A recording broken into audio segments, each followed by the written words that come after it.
Saludos desde el oeste de la isla de Montreal, esto es de sur a norte, un recorrido noticioso a vuelo de pájaro para saber qué pasó en los países hispanoamericanos entre el lunes 8 y el viernes 12 de julio de 2024. Comencemos con los países que limitan con el Atlántico Sur. AP comenzó la semana con una extensa nota dedicada a las no tan diplomáticas relaciones que sostienen los gobiernos de Argentina y Brasil. El domingo pasado, el presidente argentino Javier Milei estuvo en Brasil y arengó a las multitudes de la derecha brasileña. Mostró su solidaridad con el expresidente Jair Bolsonaro, sujeto de una reciente investigación por lavado de dinero, y redobló sus ataques contra el presidente de Brasil, Luis Inácio Lula da Silva. Y el lunes, los presidentes de Uruguay, de Paraguay e incluso de Brasil lamentaron la ausencia del presidente argentino en la cumbre del Mercosur, que se desarrolló en la ciudad de Asunción, en Paraguay. Por su parte, CNN manifestó que espera entrevistar al presidente argentino Javier Milei para hablar sobre los crímenes de odio en Argentina, que según una nota publicada a mitad de semana, estarían aumentando desde que Milei es presidente. CNN informó sobre el aumento en la desigualdad en Argentina en un contexto de caída generalizada en los ingresos, donde los sectores más vulnerables muestran caídas de hasta el 31% de sus ingresos, y Deutsche Welle indicó que el consumo de carne en Argentina ha caído a niveles como en 1920, de 72,9 kilos a 44,8 kilos al año por persona, casi la mitad. En ese contexto, el gobierno anunció que apretará aún más a la economía para seguir bajando la inflación.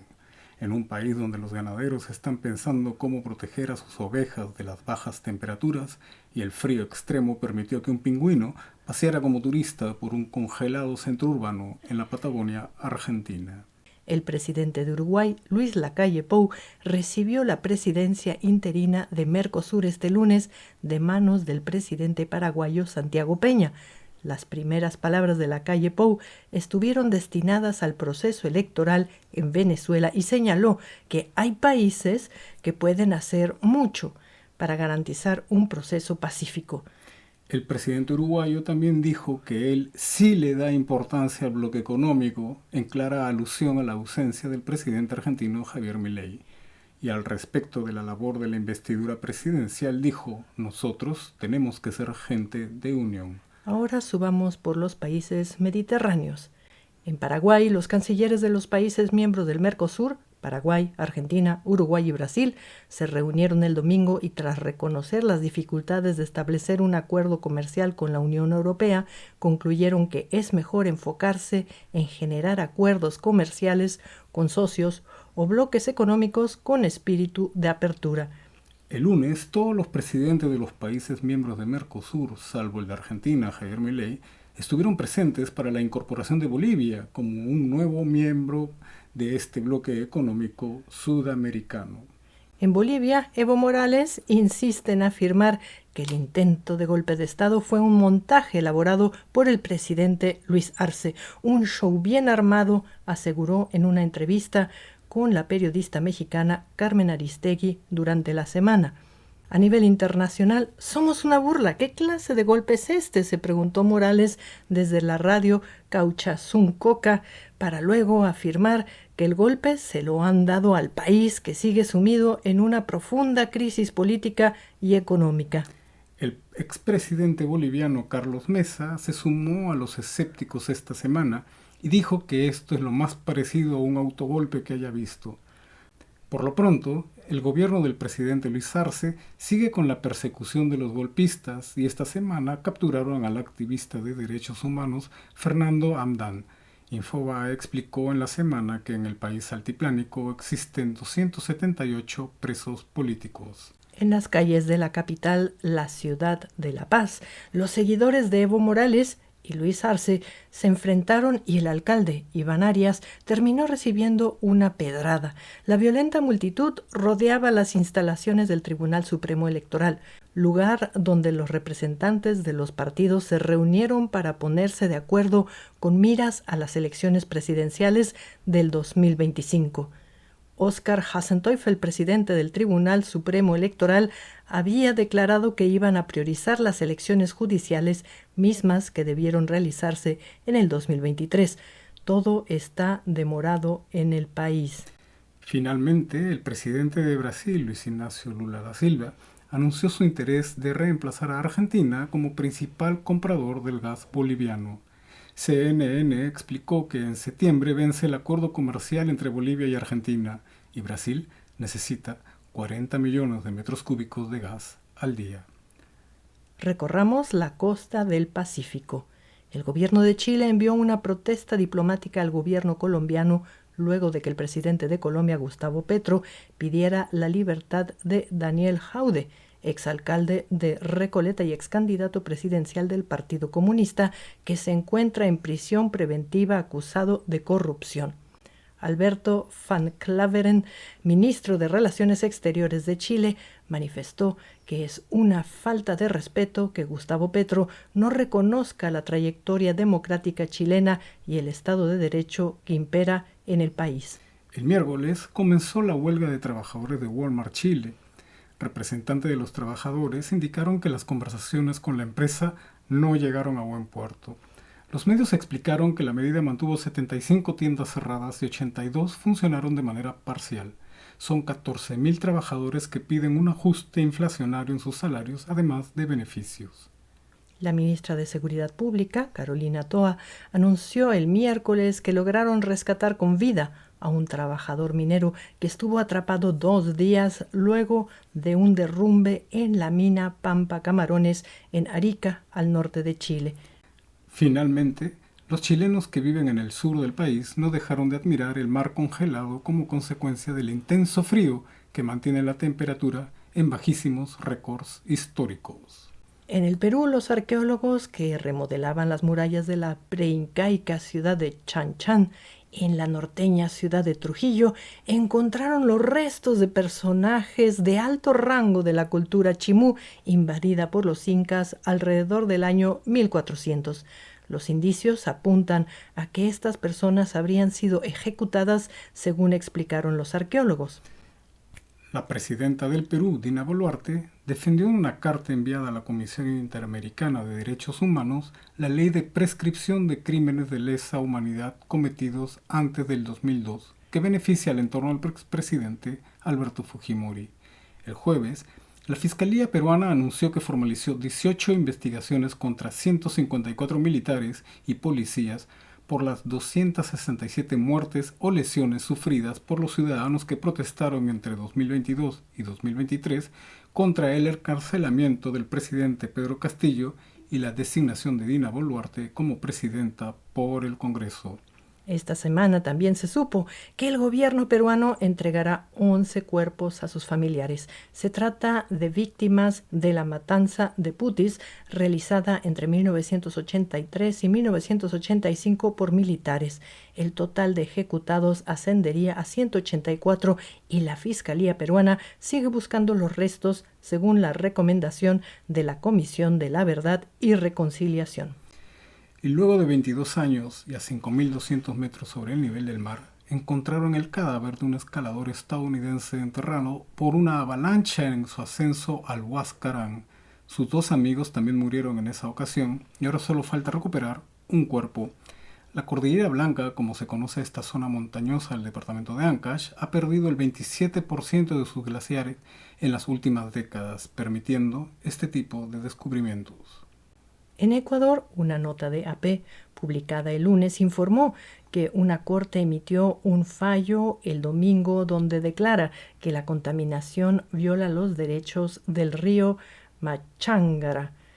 La corte también determinó que el gobierno ecuatoriano deberá limpiar ese río que atraviesa Quito, la capital de este país andino amazónico. La nota explicó que Ecuador es uno de los pocos países donde la Constitución reconoce los derechos de ciertos aspectos de la naturaleza, como ríos y bosques, a no ser degradados o contaminados. CNN recordó que van 6 meses de estado de excepción en Ecuador, y una organización de derechos humanos denunció que policías y militares son responsables de 45 casos de abuso de poder y violación de derechos humanos. Finalmente, Noboa dijo esta semana que México es de los peores socios comerciales de Ecuador. El mandatario señaló que Ecuador importa desde México cerca de 800 millones de dólares anuales y exporta al país norteamericano menos de 300 millones de dólares. Ambos países siguen sin dialogar. Y llegamos al norte amazónico.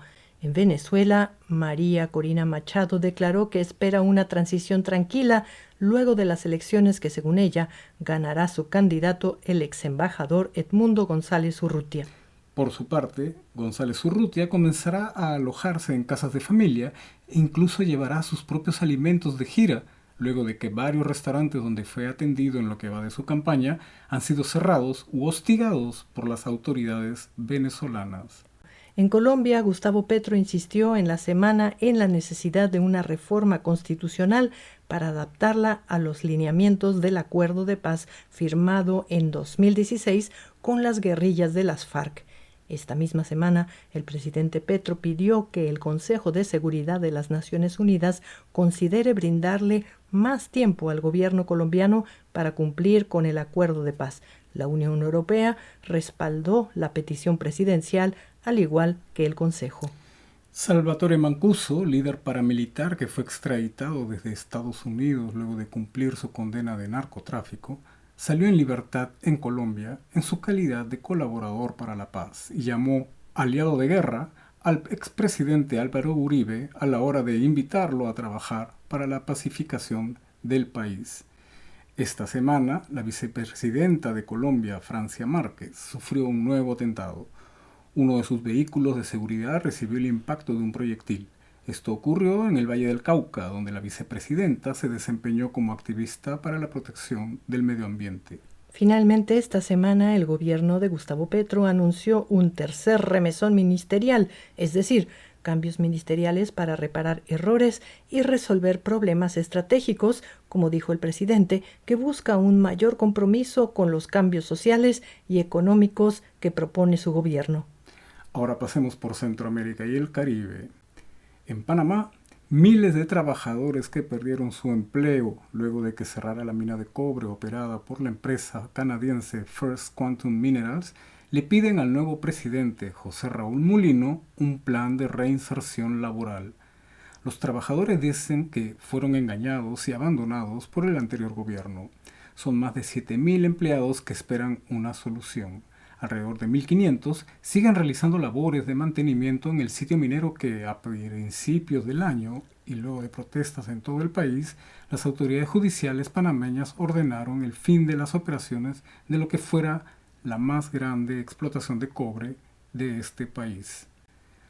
Una corte judicial autorizó la construcción de un nuevo reservorio para proveer de agua al cada vez más seco Canal de Panamá.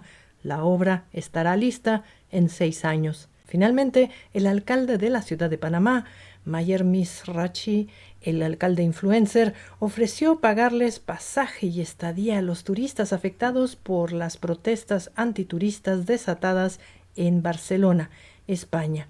El Chacalde, como se hace llamar, promueve así el lanzamiento de su campaña para que la ciudad de Panamá siga atrayendo más turistas.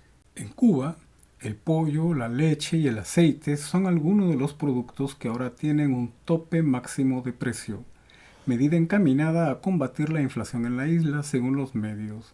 Estos productos tampoco pagarán impuesto aduanero. Por otro lado, el representante del gobierno cubano, Manuel Marrero, explicó que trabajan en estrecha colaboración con las empresas privadas para reforzar la supervisión y evitar alzas injustificadas de precios. Finalmente, el gobierno cubano anunció el desbaratamiento de una red que buscaba meter armas y municiones a la isla desde Estados Unidos, según explicó a Reuters Víctor Álvarez, ministro del Interior. Esta semana, el gobierno de la República Dominicana rechazó una vez más las acusaciones de tratar de manera inhumana a los migrantes de origen haitiano. Por su parte, el presidente Luis Abinader recibió el jueves el certificado que lo acredita como el ganador de las últimas elecciones. La Corte Interamericana de Derechos Humanos volvió a pedirle al gobierno de Nicaragua la liberación de presos políticos y la investigación del paradero de 2 personas desaparecidas. En esta ocasión, la Corte nombró a 25 personas, entre las cuales se encuentran periodistas, activistas, empresarios, artistas y docentes, entre otros. Siguiendo con su campaña contra voces opositoras, esta semana el gobierno nicaragüense cerró una estación de radio católica, Radio María, y otras 12 ONGs. Deutsche Welle recuerda que van más de 3.600 organizaciones disueltas desde las protestas del 2018. Por su parte, la vicepresidenta Rosario Murillo, a través de un lenguaje degradante contra los medios de comunicación y los presos políticos, anunció que su gobierno liberará a más de 1.500 presos comunes en los próximos días para que ingresen a una etapa de reintegración a la sociedad. A lo largo de este año ya van 4.500 personas excarceladas. En El Salvador, Nayib Bukele amenazó el viernes pasado que su gobierno combatirá contra los especuladores que suban sus precios de la misma manera que combate a los pandilleros. El mensaje fue dirigido a importadores, distribuidores y mayoristas para que no suban sus precios de manera injustificada. El presidente también anunció los agromercados que venden sus productos directamente a los consumidores sin pasar por extensas redes de distribución. Y Bukele se dijo totalmente Hugo Chávez con esta experiencia. Por lo pronto, esta semana los supermercados están sujetos a investigación. El gobierno también puso en la mira a las farmacias por los precios de los repelentes e insecticidas que subieron de precio a partir de la epidemia de dengue. Deutsche Welle explicó que la canasta básica en El Salvador cuesta $256 y el sueldo mínimo es de $243 al mes en el sector agropecuario, $359 en maquila y $365 en comercio e industria.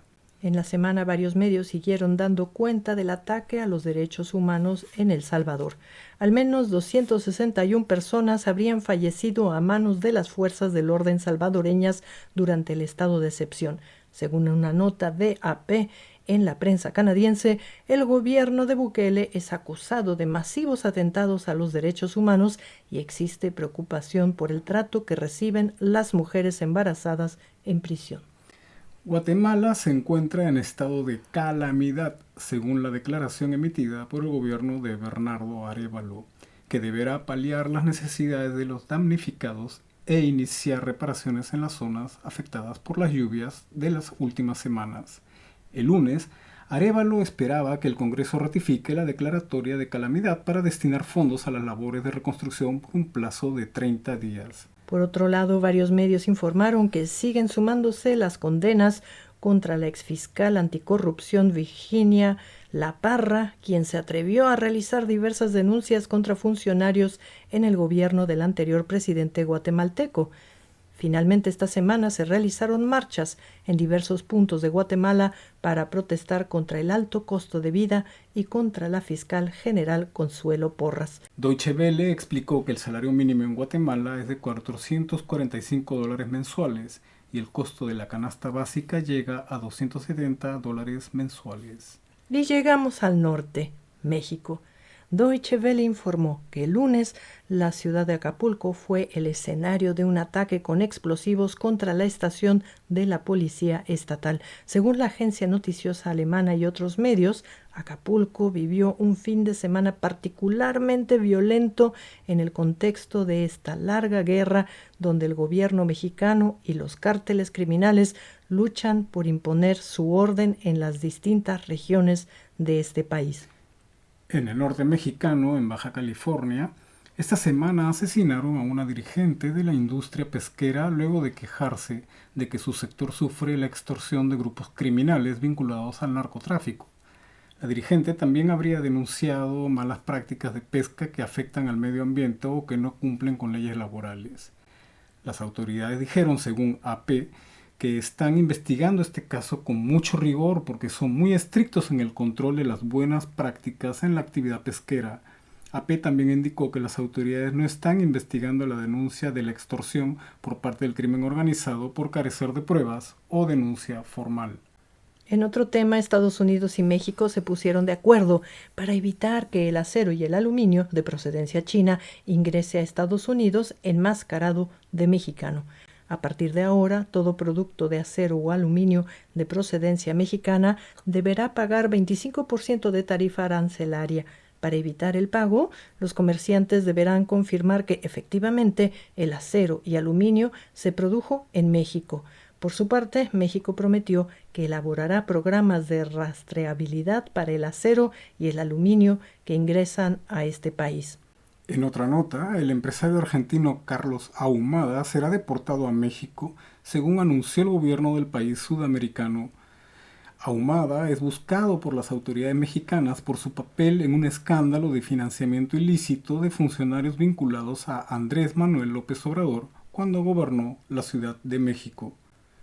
Finalmente, la presidenta electa de México, Claudia Sheinbaum, nombró a su futuro jefe de la oficina de la presidencia.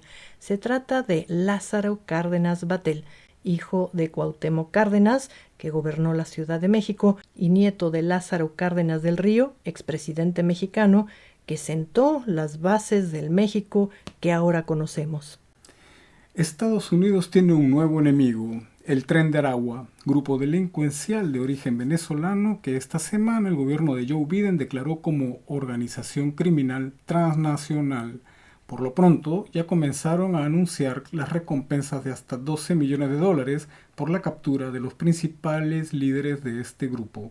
En Canadá, un juzgado en la ciudad de Winnipeg, en Manitoba, condenó a cadena perpetua a un asesino de mujeres indígenas en un caso considerado emblemático, según indica Deutsche Welle, por la violencia e impunidad que sufren las mujeres indígenas en este país. El caso ganó notoriedad cuando el gobierno conservador de la provincia de Manitoba se negó a buscar los cuerpos.